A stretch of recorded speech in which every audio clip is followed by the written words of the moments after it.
criminogenic is a term basically that refers to what we call dynamic risk factors. Okay?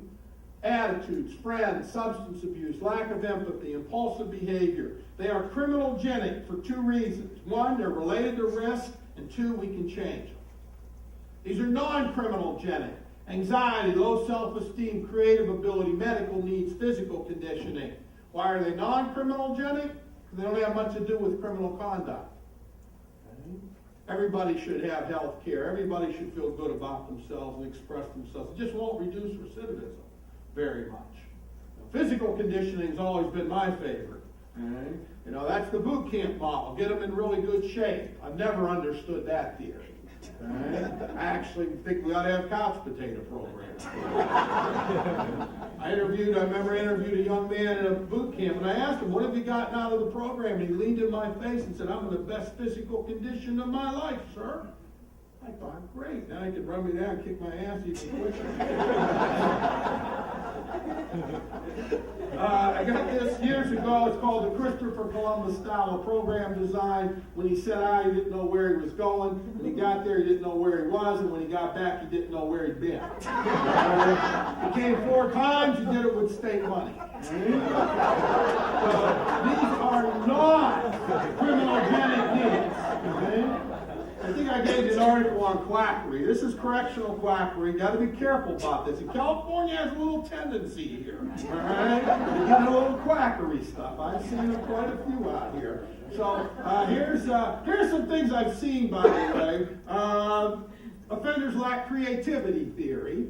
I remember I was in San Francisco years ago. I assessed a halfway house. It was for drug addicts. And they spent all day long on art therapy.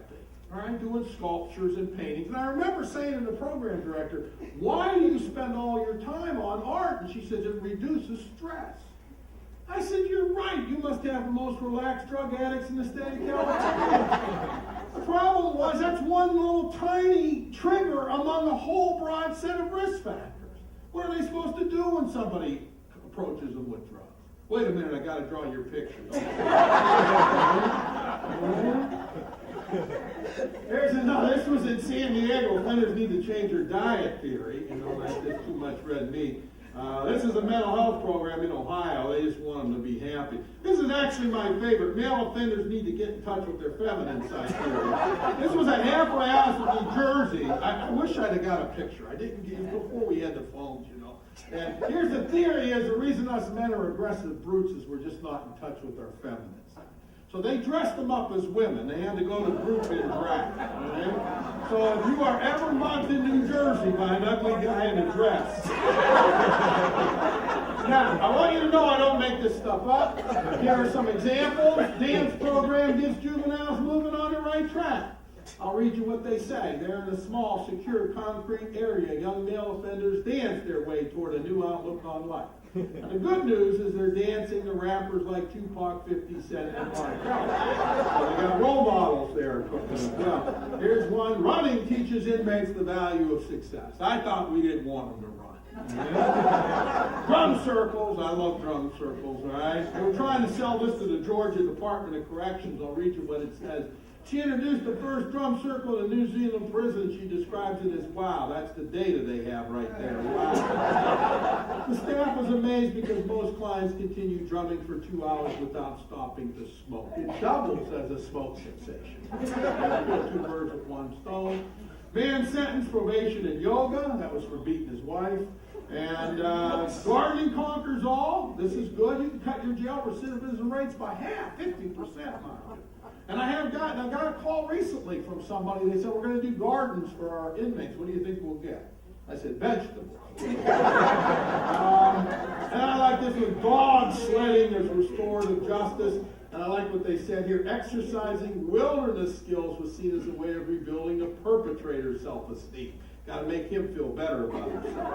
I actually think this could come in handy because if they escape from prison someday, they'll be able to make it for a while. I remember once I was in Pennsylvania and they had a self-esteem program in a prison. And I remember interviewing this inmate and I said, tell me about yourself. And he says, well, I'm 36 years old. I've been in and out of prison my whole life. I stole everything that I ever owned. I've hurt everybody that ever cared about me. He said, but I'm starting to feel pretty good about myself. I said, yeah, that's good. Yeah. Important chart. Because what it is telling us is that the more criminogenic needs you target, the stronger the effects. And as I said before, it's really quite simple. People aren't high risk because they have a risk factor. They're high risk because they have multiple risk factors. And so I really like the discussion earlier about how you work together, get away from silo programs. I'm not a big fan of them. I think you have to design multimodality programs. You have to teach them the skills they need and then how to apply them, whether it's substance use or friends or family or work. They have to understand that. And to make my point, let's take a simple one. For a parolee, for somebody coming out of prison here in California, coming back to Ventura County, do you think not having a job is a risk factor for them? Yes. Absolutely. Is it a risk factor for you? Yes. All right. So if you lost your jobs, you start selling drugs, mugging old ladies, stealing cars, breaking into houses? No. What would you do?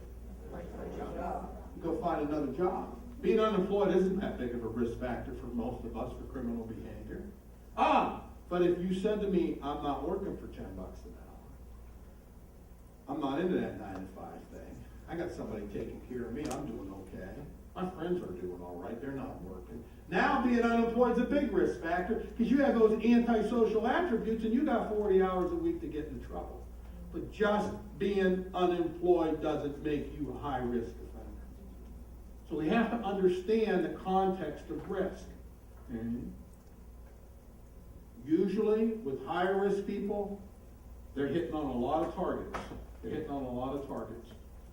And we're not going to solve them by just shoving them in a 30-day substance.